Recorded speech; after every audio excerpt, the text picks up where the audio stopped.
Natural great food is considered a diet now. Alex Hormozy once said, it's not how hard you row, it's the boat that you're rowing in. Yeah. That's literally it. There's no nobility in poverty. I do believe Trump has a good interest in his heart for America. To even be more sharper, he's got great interest in the business of America. My generation is good. My biggest fear is never reaching my full potential. Some people are addicted to poverty. Tough times. It never lasts. The technology is not the problem. It's the frequency of the people. That's really the issue. War is in the best interest for those who war is business. I think the issue is not necessarily the scrolling. The issue is more so the mind that is scrolling. God will only give you a chance you can succeed, but you can conquer. I'm a testament to that, Zach. But you can never escape reality. Reality is there. Even when you try to escape it, you come back and you see that you're there. You're always there. I think the sexualization of children, period, is evil. How you been, my brother? I've been very well, my guy. Very I have well. a confession. I cheated on you the No other day. problem. That's my fault. No, it was my mistake, but I think the guy kind of ruined my hair. But it's what it No is. problem. No problem. So it had to be done. How you been, though? Good? My brother must be thankful at all times. He must be thankful. That's A child who is thankful gets more. It's true. That's very true. Be grateful sometimes in life. How about yourself? How you been? I've been good. Yeah. I've been good working. Globe trotting. Yes. Yeah, last time I saw you it was Colombia. Yeah. Colombia was good. Good. Did C get to you anything about it? A few bits and bobs. Yeah, Colombia was amazing. It was good. It was good culture to experience. How did you find the country? It was good. I think you really need to know Spanish to go there, Yeah. for sure. They say English was like speaking sign language. Yeah, literally. No one spoke English like that. Okay. It was pretty good. It was a lot more safer than people said it Make was. it out to be. It's crazy how social media and the mainstream media just they really do bring countries down. And I think their purpose and agenda is actually to spread hate. 100%, and like if that's a word, disunity. Like, because as well as people, how can I say? I think it's to shape people's perception in a way where we think we're far much apart than we are together. Like, and I'm sure you realize that we have much more common interests. Even if you had, like, for instance, even if you did speak English and they spoke Spanish, but the fact, what made you even communicate or relate was the fact that you're the same, you're people, do you know what I'm saying? Despite the difference of just language, you're still just everyday people. But the basis of what these people try to do is to convince you that the next person is not the same. Yeah, it's very true because when I went there, I just realized, like, at the end of the day, everyone there is safe. Like, obviously, if you go to the poverty part, to parts where the income's kind of really low, yes, it will be a bit more dangerous. But the main thing is not because they're bad people. It's only because they're surviving. 100%. A lot of these people aren't like that, are like the bad-minded or stuff like that. Like, if we were in that situation, maybe we would be doing the same thing. And this is what I think, it's like, because the perception is warped or confused, right? It then in turn makes you like dehumanize people who are in an unfortunate situation to make you think that this is who they actually are. Yes. But as you pointed out, if you were in the same situation, what would you even do? Yeah. You know? That's why it's so important not to judge a book by its cover. 100 million Like, percent. it's so important. But yes, it is hard, especially in so at the end of the day, I think human beings are very egotistical naturally. Yeah. So you always like to condemn and judge other people. Yeah. Always putting yourself in a higher moral stand. True. But at the same time, like, we're all human beings, and at the end of the day, most people are just going around trying to survive. 1,000,000%. 1,000,000%. And we don't realize, people assume that because we're like here in the West, people assume that here it's less surviving, but I was telling my brother this the other day. That's why I told other people, literally. We went to it's called the Comuna Treze, which is basically like a favela. The favela is basically for Brazil. Yeah, it's the hood. That's yeah, the hood. But I went to church before I went to Colombia. So I was driving to church and I saw the favelas in the UK. You don't realise there are places in the UK that are like slums. Yeah, even though like we're meant to be the first world country, I'm telling you, some people are struggling. Yeah, which is the truth. What I found is that, of course, poverty is subjective. So we have our people who are in the slums or in the ghettos. They still got Wi-Fi. They still have running water. They still have electricity. True. Do you know what I'm saying? Yeah. Some rather they have access. They might not can afford it, but they've got the access. Yeah.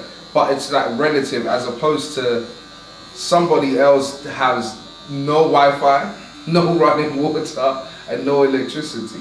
But nonetheless, in comparison to everybody else's level of living, yeah, it's definitely like the slums.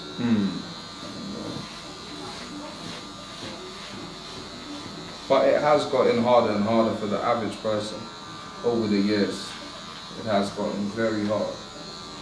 Due to inflation, due to the war, like people didn't realize, because obviously this Ukraine war, most of our grains come from the Ukraine. Yeah. Most of our cereals come from the Ukraine. Yeah. Same with oil and gas. So that's why like the whole prices are going high. So that's why people don't realize that all these people who are war hungry, it's one of the best things to do for the economy. That's, as far as I can observe, is that war is the interest of those which war is their business. Wait, say that again and explain. Cool. So war is in the best interest for those who war is business. Okay. Do you know what I'm saying? Yeah. For some people, it's definitely not in their interest. People lose families, they lose their lives, they lose their dignities, they lose all sorts. But there's somebody out there with the balance sheet for as long as the war carries on, is the bigger the bottom line. Like this defense contractors. Yeah, they make money as long as war's happening. Per bullet. Yeah. Per bullet, bro. So they're not incentivized, is that how you say it? Incentivized for war not to happen. Nah. They want it to happen. 100%. 100%. Which is why, and I did say Trump was going to win. I think you wanted Trump to win. Yes, I did. Yeah, so like, we're going to see how the Republican handle it. And talking about interest, I don't think like the Republican or let's say people who agree with Trump, their interests are not in war. No. Their interests happen to be in real daily business. So you could see by their policies or the things that they want, the laws that they want to pass, and the sort of funds they want to do, because their interests are not in the weapons, you know. Yeah, and that's why I think it's so important, because this is how I thought of it. Donald Trump is a multi-millionaire, I think a billionaire as well. Billionaire. Yeah, big B, billionaire. 100%. So he's learned how to manage money, millions of dollars. When you're the president of the United States, you're basically CEO of one of the biggest companies firms in the world. Yeah, 100%. Do you know what I mean? So like, the fact that Donald Trump is a obviously he got inherited it, but he's a good businessman. You know what I mean? Yeah, 100. I think, just sorry to cut you, but I don't think people like to like maybe demonize or look down upon people who inherited wealth, but I think it just puts you a step ahead in class. Yes. Do you know what I'm saying? Yeah. It's like you basically start with the start. as opposed to starting from ground zero. I don't think because a person, it's commendable if you can turn 0 to 1 billion, but it should not be looked down upon if you can turn 1 million to 1 billion as well. You know, correct. It still takes talent. A lot of people project I hear it. their anger and their hate towards these people because also. So really, it's the anger of. It's really the anger they have towards their parents. Yes, literally. And that's why, remember when we were talking about resentment? That's what resentment comes in. 100%. You know what I mean? Like, yeah. People don't realize that with this hand you have, you can create to destroy your own destiny. No, 100%. You don't need. Yes, you may start 100%. from 0. You may even start from -0. Yep. But you can still have the opportunity and the power to change your whole trajectory of your life. Very much. Based on your mindset and your hands and what you do with your hands. And you know what? Some might even say it's easier to start without. Why? Because like that, the world becomes your canvas, your blank canvas. So you create almost with more free will, as opposed to building upon what is already built. Like, could you imagine the pressure? Yeah. That you already thinking, well, okay, what are they gonna think? Or do you know what I'm saying? When it's harder. They're scared. You even get scared because think of it, the canvas. But there's already drawings in there. You don't want to mess it up. You don't want to mess those up. Because it already looks really nice to you. Do you know what? For a saying, I would say that it's harder to practice in public. Yeah. Than it is to go to your nice gym. You know, cool. I'm still practicing for game day, but no one can see you. Yeah. But now, when have had the inheritance, you're sparring in public. You're doing everything that you need to do in public. Any little mistake. The fact Donald Trump is a billionaire, the fact Elon Musk, Vivek, even JD Vance, these are all wealthy people, and this is why I think they will change the economy compared to someone like Kamala Harris, like the Biden. I'm not gonna lie, she didn't say. I wasn't convinced. I was not convinced. But I don't think she was convinced. But apart from all of that, do you know what I do commend? I commend her whole journey. Because irregardless of, let me say this, she might not be politically coherent or politically inclined in a way that we expect, but to end up at the job she ended up from where she came from, that's commendable. Because it takes some sort of like tenacity. It takes some sort of strength to end up there, to end up as vice president. It's even if it's Joe Biden. Yeah, but the VP, I'm not gonna lie, they didn't go through what's it called again? Is it the primary? They didn't go through primary, so like they didn't have a normal vote. But my point is the fact that she ended up there.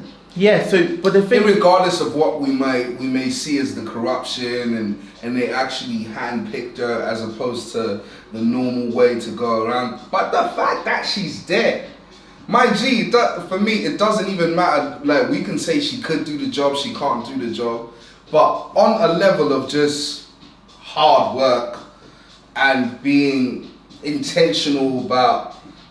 Yo, she's a G, bro. Yes, correct. But at the same time, when you put yourself in that position, people aren't judging you based on your hard work. Everyone knows you're there. So obviously you did something to get there. No one's really judging you like, oh, you're so smart in school, you went to Harvard. After that, you became the head of finance. You became the head of immigration. No one cares about that, unfortunately. But yes, you can commend that. What I'm judging her on is the last 4 years. Yeah. She was a VP.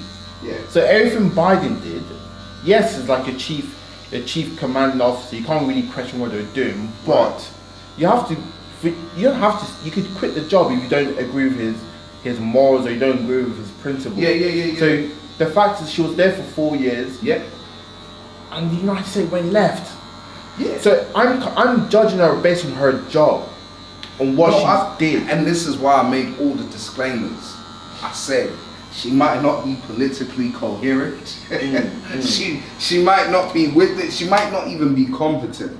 But the fact, competence is very strong. Yeah, but do you this think is she's what not I'm saying. competent? It's a question. I didn't. I said she might not be. Yeah, do you know yeah, what I'm saying? yeah. Politically speaking, hence what you just said in terms of like she's been VP all this time, but the 4 years what has been done. I'm from a biographic point of view. Yeah, where she's writing a biography. Cool. It's like being in your country's Olympic team, bro, and not even winning a medal. But the fact, yeah. you know what I'm saying? The fact that you actually made it to Olympic squad, you were a G. You are a G. Yeah. You know. So why do you think our society don't care about stuff like that? No, because people are looking at it from their point of view, and I can understand that. And this is why, for me, these are all my disclaimers in terms of how she did her job. That's where all the questions lie. All the questions lie. Nonetheless, as me looking at it from a career point of view, like how she did in her career overall, personally, I think it's commendable. 100%. 100%. So what do you think about the new government? Do you think it's gonna do something great? Make America great again? Make America healthy again? I think it's gonna make America different. Correct. I think that's the best thing to say. As opposed to in what way, I don't know. I'll be fair and say I don't know. I really don't know, but I think they're definitely gonna make it different.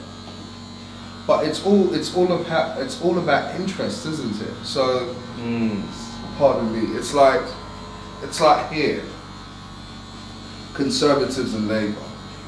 One will say that, bro, we need to lower the taxes for business owners, right?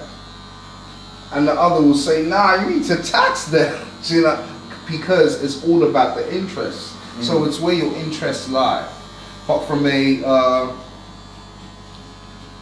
like a neutral point of view, yeah, it's just gonna be different. Just as it is different now. UK is a bit peak now though. UK is a bit peak. 100% peak for everybody. But in America, it's definitely going to be different. It's exciting. I think difference is a good thing because at the end of the day, the main thing is that, number one, the key word you're saying is interest. I do believe, I could be fooled, Trump has a good interest in his heart for America. I think, to even be more sharper, I think he's got a great business. He's got great interest in the business of America. Yeah. Internally. Yeah. On the ground. I think as he says, let's drill, for instance, bring the oil out. That's like an interest he has that, okay, no, the oil is in Texas. So let's get the oil out and make money for Texas, people living in Texas, that sort of thing. Let's lower the taxes for people here. So I think he's interested. Let's add tariffs for the foreigners. Well, yeah, for them foreign companies who are not paying. So his interest is there. Yeah. Whereas in the establishment that is there right now, their interest is in taking billions out of the country. Yeah. The complete opposite.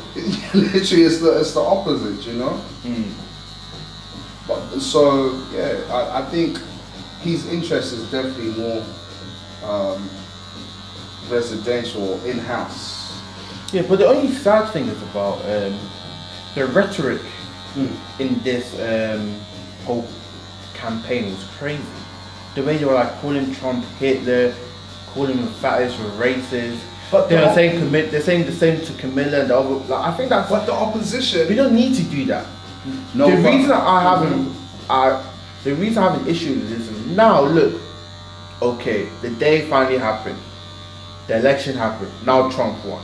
So now there's even more division in the country because of all this rhetoric each party was saying about each other. Well, yes and no. So most people, okay, let me just say no. Let me say, an observant person will know that it's exactly what you just said it is. It's rhetoric. It's just chatting shit. Do you know what I'm saying? if a person, in my opinion, anyone who likes or dislikes anybody because of a political party is equivalent to a person that doesn't like a person because they support different teams. Because when it comes to, especially, bro, it's like these are people's own choices based on their interests. You can't hate on somebody for their interests. I think that's unfair. I think that's the problem for me. The problem is not necessarily the back and forth. It's the fact that these people know that people are triggered by such simple things, but we can also see that most people are no longer triggered by those lies. Hence the vote. Do you know what I'm saying? Because a lot of the media was talking shit about Donald, like a lot of shit, like a lot of shit. But we can, bro, like the landslide was a disgusting, bro. A landslide. It's like, what? Bro, it was crazy. Yeah. And you can clearly tell this is everyone from every sort of demographic. Every sort of demographic. Because it's too much of it's not a 50-50 situation. Nah. It's not even a 50, sorry, it's not even a 60-40. It's a lot.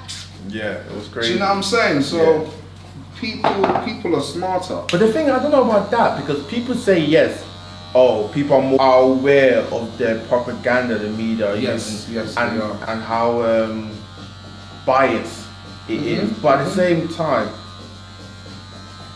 my generation is cooked. Doom scrolling. Yeah, people don't realize, yes, but these are the same people who are listening to Lil Durk or listen to all the other American artists and then start stabbing people, start killing other people. People aren't really that aware. Nah, but it's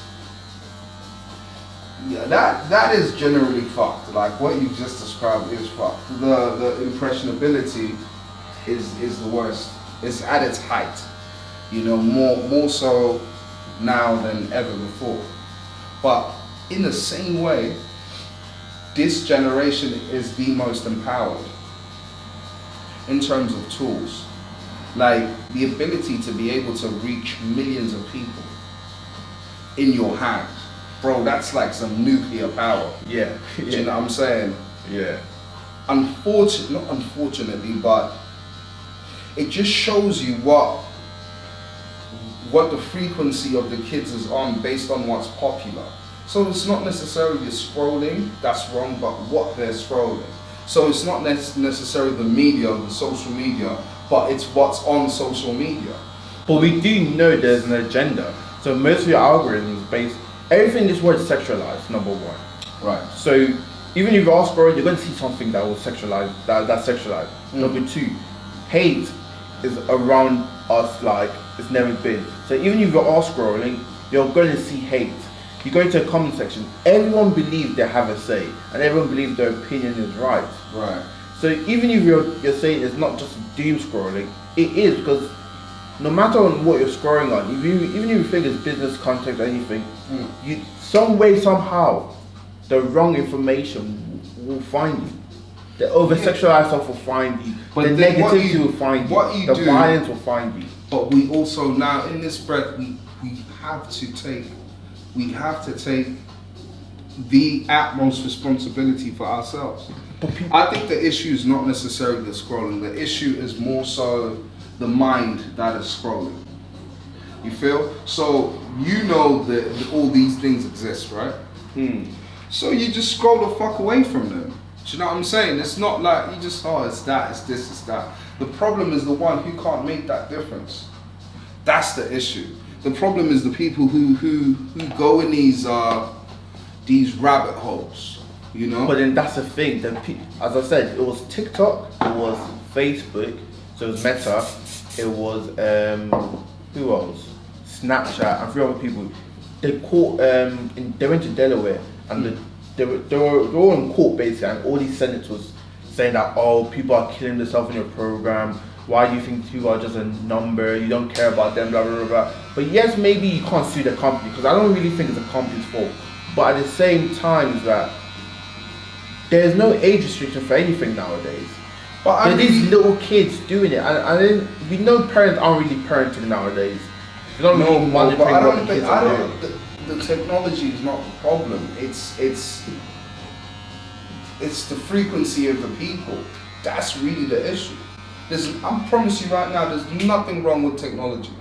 Like, there's nothing wrong whatsoever with technology. Yeah. It's the mind that has the technology. That's the biggest issue. So for somebody to get triggered, right, in any shape, way, or form, from like a post, like I even guard my heart personally. Like let's say someone makes a post that I might find offensive. I now make it a conscious effort to unoffend myself. Like I have to, because I think to myself, this is virtual reality. But you're able to do that because But this is my point. age. You're mature. But more than my age, bro, it's the way my brain works. And I think it's better to teach brain responsibility than to teach don't scroll. Correct. Do you know what I'm saying? Correct. But then the only thing is, how do you do that? How are you telling a 10-year-old you can change the sexuality of yourself? That is. I'm not saying. Listen. I'm not. Listen. Like, at the end of the day, I'm not saying don't. If that's what you swing to, that's what you swing. I'm not against that. But what I'm saying is that people at a young age who have really naive and really fragile brains, bro, you're telling them crazy stuff. I personally would say this. I think the sexualization of children, period, is evil. Yes. Like on all boards. Before we even get to the extremities of changing organs and things like that, just the sexualization of kids is evil. It's sick. It's like, bro, kids should be being kids, bro. Like, what are they? No sexual sort of anything should be going on for kids. But then the other side, you say that, but what about sexual education? Surely they should be educated about it. Yeah, but a time will come. I'm not saying that's why I agree with you. Yeah, I know. I understand what you're saying in terms of the question, but I would then go say it's kids. Everything has levels. Yes. Everything has levels, just as much. That's like saying, okay, why don't we have alcohol orientation lessons? Right? Because like you say, the argument would be, okay, why don't we educate them so they can know how to best fend for themselves? Why don't we have drug and alcohol orientation classes in the high schools to teach kids how to behave around drugs and alcohol? Why? And that's just as popular of a thing. You know? Why is the interest in this one? So it's for me. Why do you think the interest is in this one? Because it is sacred, number one, and it is how we all got here. So it is a very important thing, but mismanaged is very destructive. I think it's demonized. Absolutely. In my humble opinion, you may hate it, you may love it. I'm only going to say my truth, and this is why I think it's demonized. What is demonized? In terms of like this over sexuality of teaching young kids wrong information. You mean it's demonic? Demonic, yes. Yes. Extremely demonic, because there's no. Well, I don't understand what is their intent.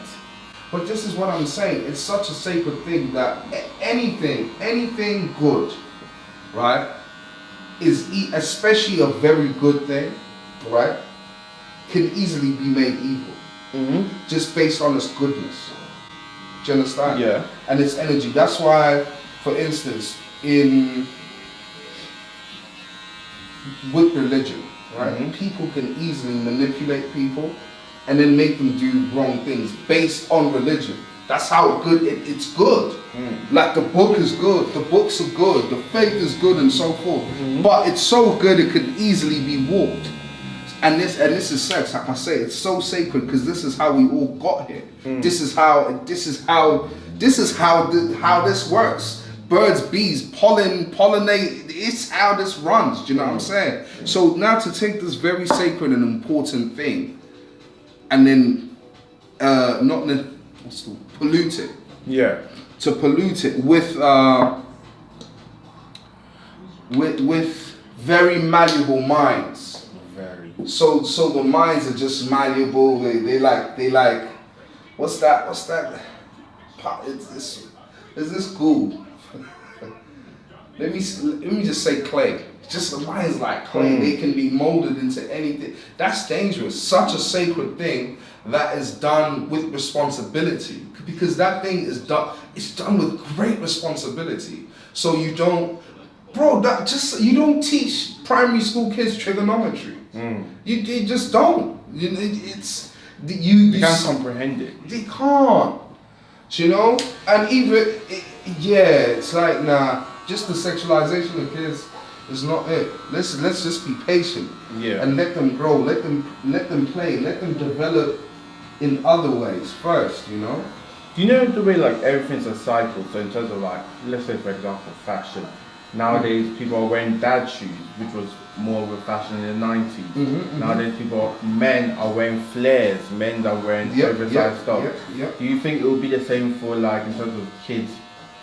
Eventually like going back to actual physical contact instead of all being online? I think it will be a very, 1,000,000%. Do you think it will all come back again? I think once upon a time that will be the cool thing. Why? How does that change? Like, bear in mind we have AI now, we have all these other no, but think about this. What is how expensive is it now to go camping? Go camping? Yeah, camping. Not expensive? Was it expensive? I don't know. Bro, from where you live, is a camping ground just close? Yes. Okay. No. No. Right. So you have to pack the car. You have to drive to a designated place, and these places also have to have license. So you can't just go in any park and sleep. Right. It's a thing now, and it's a thing to do outside of normality. Once upon a time, that's what niggas done. That's what everybody done. Camping was natural. It was a natural thing to do. Like the setting fire. Now lighting a fire is a course. It's called a survival course. Once upon a time, anybody and everybody knew how to light a fire. Do you know what I'm saying? Natural great food is considered a diet now. You get a whole nutritionist, right? You get a whole nutritionist to teach you how to eat, bro. Once upon a time, that was so normal. All the micros and all that, people just done that naturally. Do you understand? So I say that to say this. Even the natural remedies. All of that was normal, So same thing now. All of the normal things. First, what will happen is this, everything goes, as things go more the artificial way, right, is the more normal things get more expensive and more expensive and more exclusive and more exclusive, you know? That literally, that's it. Think about dating now. Dating and meeting people is like, bro, going out, right? Meeting a person that you've never met. It's like you have to, that's now, it's not like an app is normal. Like a one where you switch and you find who you like. That's more normal. Do you know what I'm saying? But now dressing up, what? You're gonna meet someone you've never met. Like, and you're gonna chat to them in real life. That's crazy. So I think the things that we're used to, like day in, day out, I even got a prediction about theatre. I think theatre will get more and more popular and more expensive as we grow. Why is that? Because movies are getting cheaper to make. Movies are not as special as they were 20 years ago. Do you know what I'm saying? Now, bro, a movie comes out every 3 days. Bro. Do you know what I'm saying? That's an epic one as well. Like every like blockbusters are coming out every month, bro. Because that's everything in life. They get more efficient. But this is my point. And they learn how to make it with a faster, a shorter turnaround time. Yes. And less money. Yes. But then what that does is it makes the human experience even more delightful. So now when you see people in real life theatres flipping and jumping and doing and acting and doing, especially now with some added special effects, you're gonna say, no, that shit is crazy. It's gonna be like £100 a ticket. Yeah. Like to see an actual show. Do you know what I'm saying? It all turns. Think about this now. Once upon a time, all food was organic, right? Yeah. So nigga, now why do you pay £2 extra for the organic? It's crazy. Yeah, that's actually crazy. Do you feel life is tougher now for people? Is it tougher now? Is it tougher now Tougher now? compared to 10 years ago, 20 years ago? It's certainly so, definitely. 100,000,000%. But if that's the case, how do you think people are actually getting through tough times? Some people are not. How do you get through tough times? I don't have tough times, thankfully. Whoa. What do you mean? Life is a wave, ups and downs. What do you mean you don't have tough times? Is it your I've you have had that tough times perspective? done, so I have challenges, but I don't have tough times. So I've Differentiate the both then. So tough times is Because what you're saying to me, you have a perspective change of what tough is. yeah. You take it as a challenge more than I think. Do you know what I think tough is? I think tough is lack of resources, where you actually need to be tough to get through it. If that makes sense. Okay. So you have to literally be tough. You got to be tense. Put on your 5 layers of clothes and go through that cold, or put on. Tense up your stomach and only eat that one meal. Like, do you know what I'm saying? Tense up yourself and go in that corner because you don't have a roof. You know, like, suffer and be tough to be able to go. That's that shit. Do you know what I'm saying? I am thankfully so far from there. I don't even know where that place is now. Do you know what I'm saying? So anything I do come across is a challenge. It's like, okay, cool. What do we do here? How do we maneuver this one? Oh, okay, cool. How much is it costing? Okay, cool. That's really it. Do you think people need to change their mindset on what life throws at you? I think it would help because none of us in this room really we can't decide. We are far beyond that. Yeah. You know, you eat, you're clothed, you're warm. So anything that you face is a challenge to beat and carry on. Like most of me speaking for myself, my stress is based upon doing better.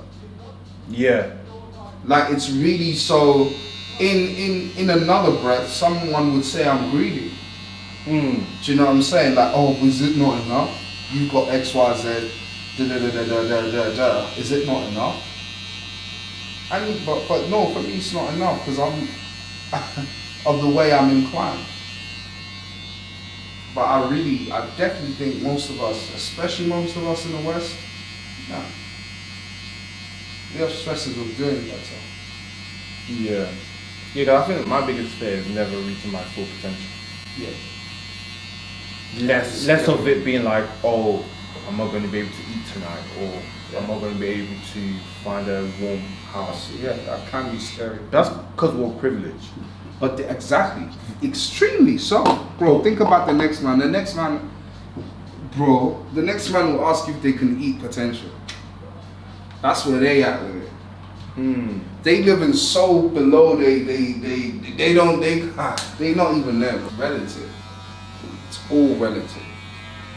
It's all relative. The more you travel and see other places and see other people, you know that struggle is relative.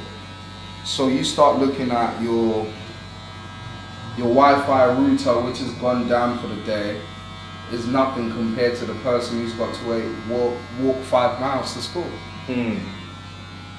You know, maybe your student loan didn't come through on time. The other person can't even ever dream of a student loan. You know, so it's really all relative.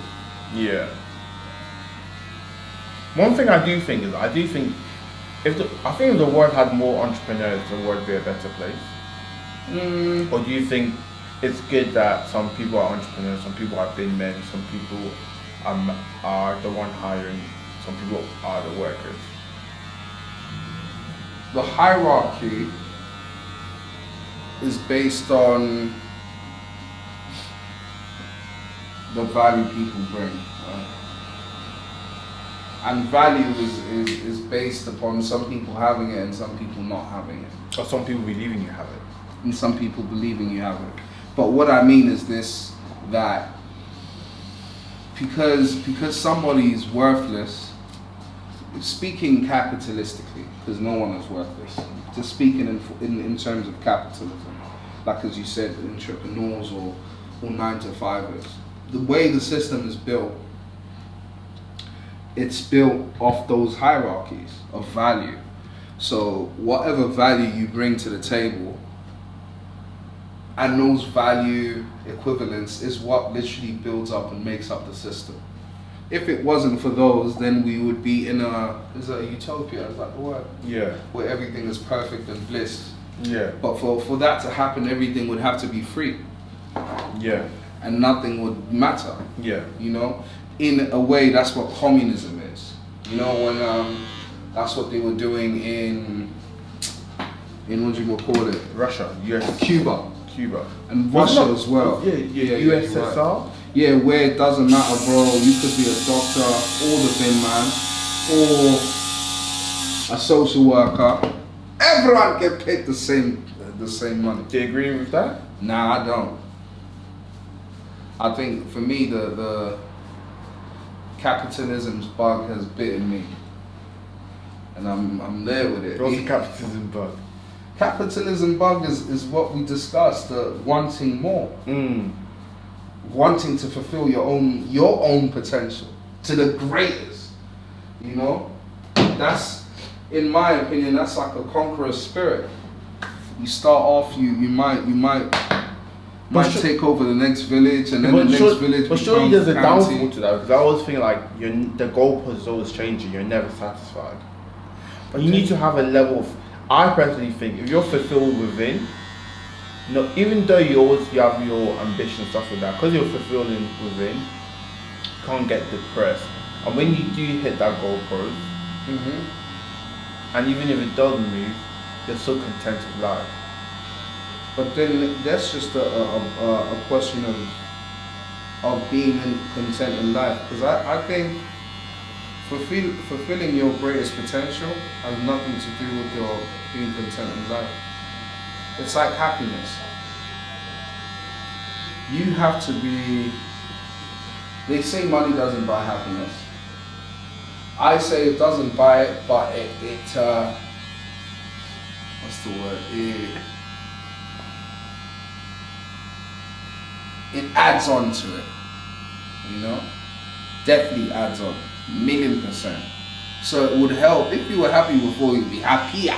Yeah, people say when you have money, it just enhances what you are, who you are. Yeah. This is the thing, you know. So people don't become like pricks or evil because they have money. They're already like that before. Nah, they're already secretly a prick. That's the nature of it. So I don't I think feel like I messed up my lineup before. a little bit, but we'll fix as much as we can. You're a magician. So yeah, in terms of being content in life and career, I think these are two totally different things, and I think it's fair to be able to separate them. Especially once you've gotten past survival, like when you know the basic minimum is met and the rest is just a game. So your want or hunger for more becomes just a part of the game. How I look at life is like this, yeah. Especially with kids. You want your kids to experience hardships according to their life. Yeah, hardship, but I want to be able to contain it. I want them to like be. No, I mean, I want to be able to contain the surrounding of the hardship. But this is my point: is that me personally, the way I see it, yeah, I would not allow them to financially struggle. Yes, correct. Why? I would now have to teach. They would learn business from the top level, because this pay is there as well. All of what you consider survival, cut that out. Now what we're going to do to teach this person discipline, they are going to join a sport. Let's just go for a posh sport. Let's say polo. We're gonna play polo. With polo, bro, they still have to wake up. They still have to go. They still have to learn. Still have to be excellent. Doesn't matter what's in the bank. Cool.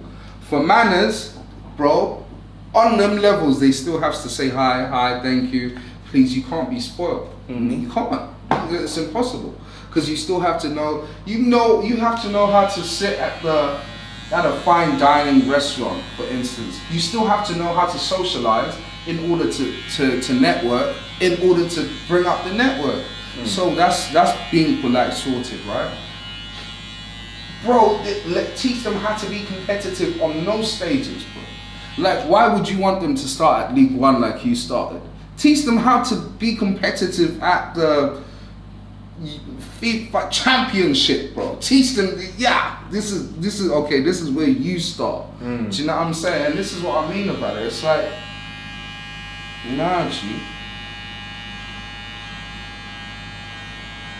And in turn, these now, these become the families. These become the people that actually run the world.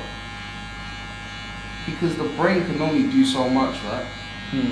So when the brain can only do so much, someone you would like to run the world, bro, they have to be so far from what we think is normal life. They have to be detached from it.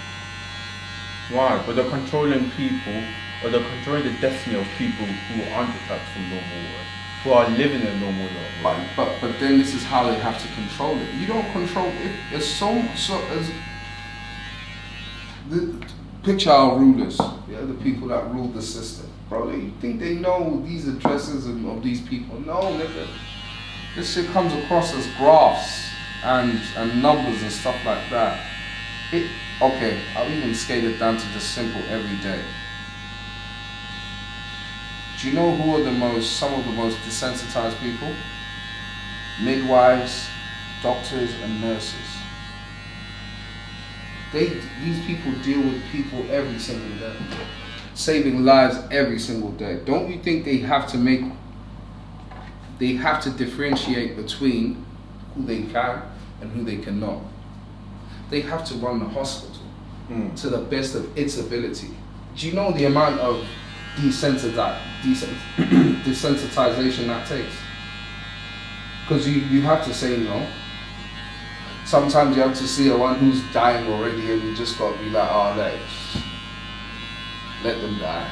You got to do loads of things to exist on that level. You of course you are not like, you can't care like the family member who brought them there. You have to look at the thing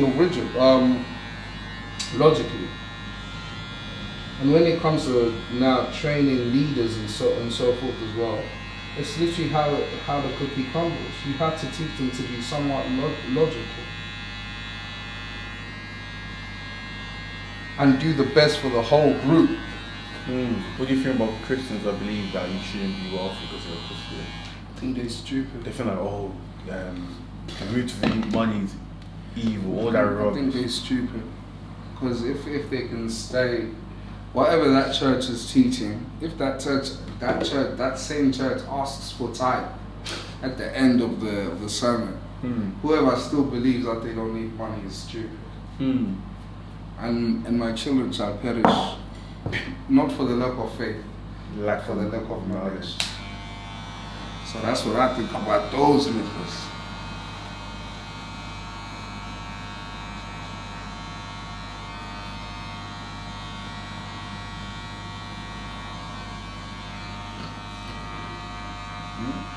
Bible says, give what belongs to Caesar unto Caesar. Even the Bible is telling niggas to pay their taxes. Don't you want to be the tax collector? There's no nobility in poverty, bro. When I was walking here from the cash register, I was like, South End's like a movie, bro. Yeah, it is. It's like a movie, like where you just crazy. Stop and you see life, you're just like, it's crazy, bro. Some people are literally just going through the motions of life. But this is because some people, bruh. But everyone's going through their own struggle. I understand that. Some people have called it a day. Some people have just said, fuck it. They're just gonna be floating. How can you have that mentality? How life treated them, or? But no, it's how they saw people treating life. So you say the upbringing? Yes.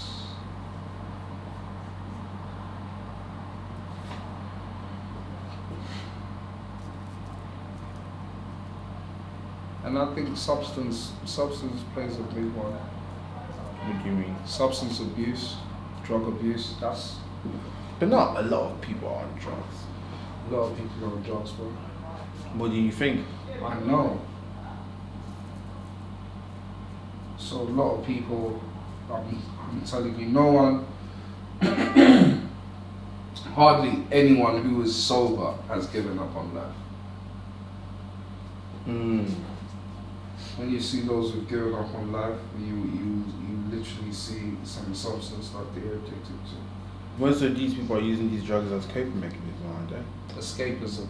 Escapism. So rather than actual coping mechanisms, a coping mechanism that's perhaps later on in the drug journey, when the body denies them peace without taking the drug. So when the body's denying them peace, that's when they need a what? Take the drug to cope. That's when it's a coping mechanism. But at the beginning, it's escapism. Do you think some of these successful people are taking it? 100%. I know they are. But they take different drugs. Mm. They take very different drugs. And they take countering drugs as well. Yeah. So let's say they take a party drug. The next day they'll have A children one. not even a chill drug, but they'll bring the nurse who's got the full IV drop with every essential everything. So like 2 hours they just it's like they the ones that literally get your blood, and put it back inside and put it back in clean. clean. So we're dealing with it. This is what these people do. And then they just taken some drugs that you've never even heard of. But yeah, a lot of it though is based off trying to escape reality. But you can never escape reality. Reality is there. Even when you try to escape it, you come back and you see that you're there. You're always there. But that's where the thing is. That's where that's the difference, isn't it?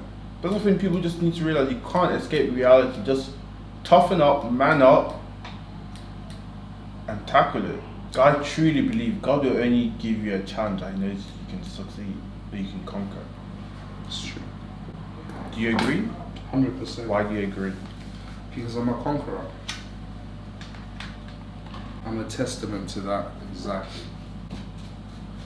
You know? You never go through, like, every tough time, it never lasts. Tough times never ever. Tough times don't last. But this is the secret of free will. You know? Some people, because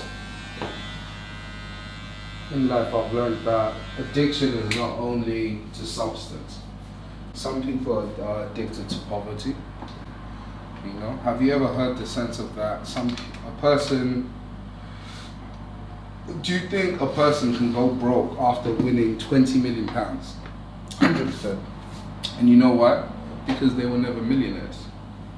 So you believe? So in their mind, they were addicted to that, to being poor so much that as soon as they got the opportunity to escape that,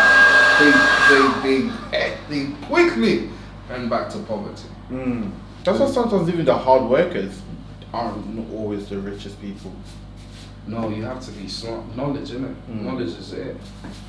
And as you said, the mentality they have of themselves. Some people have the mentality that they're not millionaires, so they're always hoarding money, trying to save money, but it's always going through their hands. Bro, and they're not there with it. And bro, you see what you just said? Hard work is some of the most painful one, because someone will do. Alex Hormozy once said, it's not how hard you row, it's the boat that you're rowing in. Yes.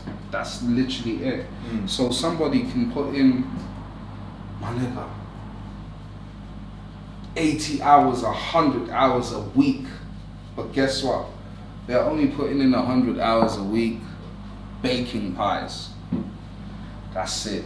I can only go for like £2 max. Bro, there's only, bro, even if it was £10 a pie, yeah, guess what? There's only so much pies you can bake. Understand? Mind you, same bread. There's a person who's 100 hours a week trying to build a mad software that will do this, that, and that, and that. Once upon a time, that person's 100 hours will end. Because once it's built, it's built. And now it's just managing that which is built. And that might be 2 hours a week. But they both work hard. But one's work was, as opposed to a course where there's a start and a finish, it's just a loop. Thank you so much. But it's funny because even like this, like you have to go through painful, hard stuff for the best thing to come out. Absolutely. Absolutely. And that lesson is the best lesson, brother. Take care. Thank you so much. Much appreciated, bro. All the work.